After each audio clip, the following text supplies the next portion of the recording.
Kejaksaan Agung menetapkan 2 tersangka baru dalam perkara dugaan tindak pidana korupsi pengadaan pesawat Garuda Indonesia jenis CRJ-1000 dan ATR 72600. Pengadaan pesawat Garuda Indonesia jenis CRJ-1000 dan ATR 72600 yang mengakibatkan kerugian negara 8,8 triliun rupiah. Kedua tersangka itu adalah mantan Dirut Garuda Indonesia, Emir Syahsatar, dan ex-direktur utama PT Mugi Rekso Abadi, Sutikno Sudarjo.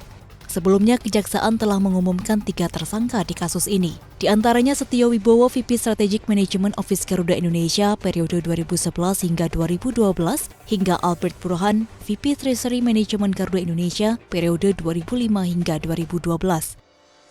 Sementara itu, Garuda Indonesia resmi keluar dari jeratan pilot dalam proses PKPU. Majelis Hakim Pengadilan Negeri Jakarta Pusat menerima dan menyatakan sah perjanjian penyelesaian utang Garuda Indonesia yang disetujui kreditur pada 17 Juni 2022.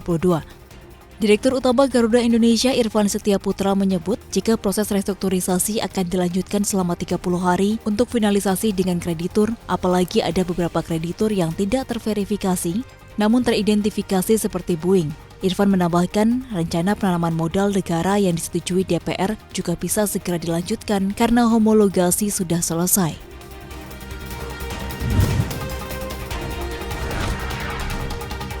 Pertamina melalui anak usahanya Pertamina Patra Niaga berencana mengatur pembelian BBM Pertalite dan solar subsidi.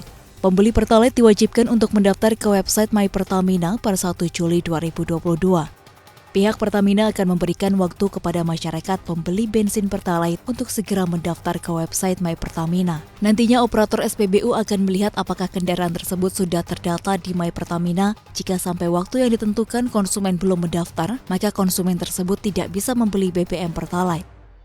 Di tingkat SPBU, pihak Pertamina juga terus menyiapkan sistem digitalisasi di mana kendaraan-kendaraan yang sudah terdaftar dalam My Pertamina akan masuk ke dalam sistem. Kelak, pihak SPBU akan memakai electronic data capture untuk mengecek nomor kendaraan atau konsumen yang memakai sistem barcode.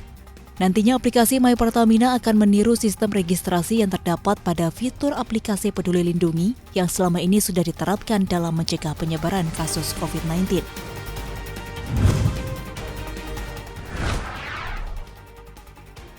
Bank Indonesia melaporkan uang beredar pada Mei 2022 tumbuh melambat. Salah satunya adalah perlambatan penyaluran kredit oleh perbankan. Jumlah uang beredar dalam arti luas pada Mei 2022 tercatat 7.854 triliun rupiah atau tumbuh 12,1% year on year. Ini adalah pertumbuhan terendah sejak November 2021. Pertumbuhan kredit juga turut melambat, hanya tumbuh 8,7%, mencapai 5.999 triliun rupiah. Sementara itu, penghimpunan dana pihak ketiga pada Mei tercatat tumbuh 10,1% year on year menjadi 7.266,8 triliun rupiah.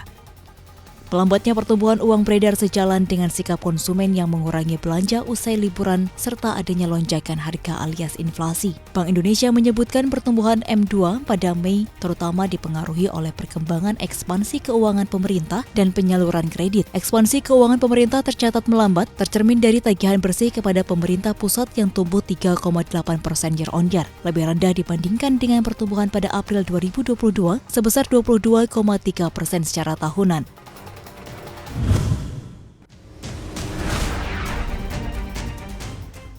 Negara yang terhimpun dalam G7 meluncurkan kembali program kemitraan untuk infrastruktur dan investasi global di Jerman. Para pemimpin G7 berjanji mengumpulkan 600 miliar dolar AS atau sekitar 8.900 triliun rupiah untuk membiayai infrastruktur yang diperlukan negara-negara berkembang dan melawan proyek Belt and Road Initiative oleh China.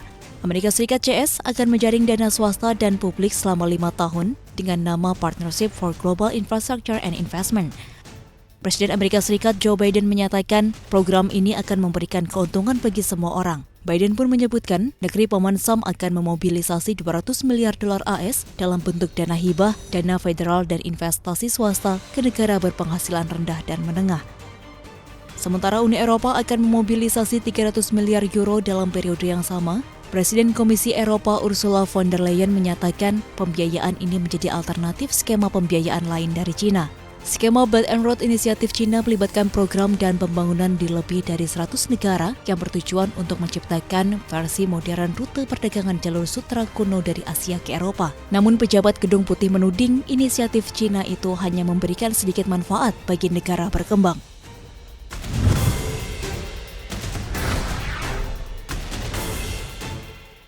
Rusia telah gagal membayar utang luar negerinya untuk pertama kali. Ini terjadi pasca negara itu melewatkan tenggat waktu pada Minggu untuk membayar bunga 100 juta dolar AS. Beberapa media melaporkan pemegang obligasi Rusia belum menerima pembayaran. Mengutip dari Reuters, beberapa pemegang Eurobond Rusia di Taiwan pada Senin 27 Juni 2022 belum juga menerima pembayaran bunga yang jatuh tempo. Hal itu menunjukkan bahwa Rusia mungkin memasuki default utang luar negeri pertama kalinya sejak 1918. Rusia memiliki cukup uang dan kemauan untuk membayar, namun sanksi Barat telah membuat Rusia tak mungkin membayarnya. Sebelumnya Rusia menyebutkan telah mengirimkan uang ke Euroclear, sebuah institusi penyedia jasa keuangan yang fokus pada aktivitas clearing dan settlement pasar uang dan pasar modal. Namun uang tersebut berhenti di Euroclear dan kreditur tidak menerimanya.